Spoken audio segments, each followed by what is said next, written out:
কোন হয় ৰেজাউল কৰিম চৰকাৰ এটা বাংলাদেশী মিয়া এইখন অসম হয় বাংলাদেশ নহয় অসমত কেৱল মাত্ৰ অসমীয়া মানুহৰ প্ৰভুত্বৰ আধিপত্য থাকিব লাগিব ইয়াত বাংলাদেশী মিয়াৰ ৰেজাউল কৰিম চৰকাৰৰ দৰে বাংলাদেশী মিয়াৰ দম্ভালি ইয়াত আমি কোনো কাৰণতে সহ্য নকৰোঁ আৰু আমি বিগত সময়ছোৱাত যিবিলাক কথা কৈ আহিছোঁ এই কথাবিলাক এতিয়া আখৰে আখৰে মিলি গৈছে আমি কৈ আহিছোঁ যে মিয়াবোৰৰ লক্ষ্য উদ্দেশ্য এটাই নামনিৰ দৰে উজনি অসমতো আগ্ৰাসন চলাই সমগ্ৰ অসমখনক বাংলাদেশৰ লগত চামিল কৰা আৰু সমগ্ৰ অসমখনক ইছলামিক ৰাষ্ট্ৰলৈ ৰূপান্তৰিত আৰু বিগত সময়ছোৱাত আমছুৱে সেইধৰণে কাম কাজ কৰি আছে আৰু ৰেজাউল কৰিম চৰকাৰে আমছু ত্যাগ কৰি কংগ্ৰেছত যোগদান কৰি সমগ্ৰ উজনি অসমক মিয়াৰ আগ্ৰাসন কৰিবৰ কাৰণে এজেণ্ডা তৈয়াৰ কৰিছে আৰু তাত কংগ্ৰেছে হাত উজান দিছে কাৰণ কংগ্ৰেছ মানে মিয়া আৰু মিয়া মানে কংগ্ৰেছ কিন্তু আটাইতকৈ ডাঙৰ কথাটো হৈছে সেইটো যে কালি সেই সভাখনত খুদ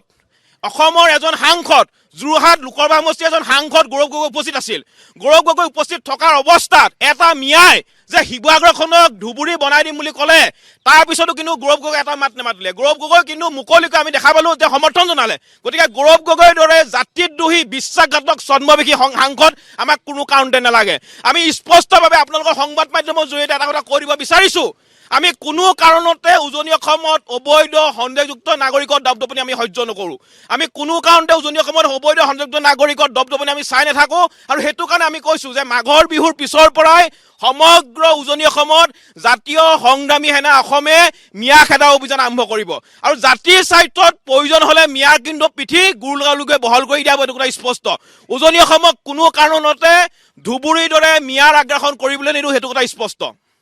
প্ৰথম কথা হৈছে লুৰিণজ্যোতি গগৈ অজিত ভূঞা আৰু অখিল গগৈ এওঁলোক হৈছে মিয়া ৰক্ষক আৰু এওঁলোকৰ কাৰণে আজি ৰেজাউল কৰিম চৰকাৰৰ দৰে এটা বাংলাদেশী মিয়াই অসমীয়াক এনেধৰণৰ কথা ক'বলৈ দুঃসাহস কৰিছে গতিকে বাংলাদেশী আপোনাৰ মিয়া ৰেজাউল কৰিম চৰকাৰ যিধৰণে দুখী সেইধৰণে কিন্তু অজিত ভূঞা লুৰিণজ্যোতি গগৈও কিন্তু সমগ্ৰ অসমৰ জাতিটোৰ কাৰণে জাতিদ্ৰোহী অসমৰ জাতিটোৰ কাৰণে তেওঁলোক দুখী প্ৰথম কথা হৈছে লুৰিণজ্যোতি গগৈ অজিত ভূঞা আৰু অখিল গগৈ এওঁলোক হৈছে মিয়া ৰক্ষক আৰু এওঁলোকৰ কাৰণে আজি ৰেজাউল কৰিম চৰকাৰৰ দৰে এটা বাংলাদেশী মিয়াই অসমীয়াক এনেধৰণৰ কথা ক'বলৈ দুঃসাহস কৰিছে গতিকে বাংলাদেশী আপোনাৰ মিয়া ৰেজাউল কৰিম চৰকাৰ যিধৰণে দুখী সেইধৰণে কিন্তু অজিত ভূঞা লুৰিণজ্যোতি গগৈও কিন্তু সমগ্ৰ অসমৰ জাতিটোৰ কাৰণে জাতিদ্ৰোহী অসমৰ জাতিটোৰ কাৰণে তেওঁলোক দুখী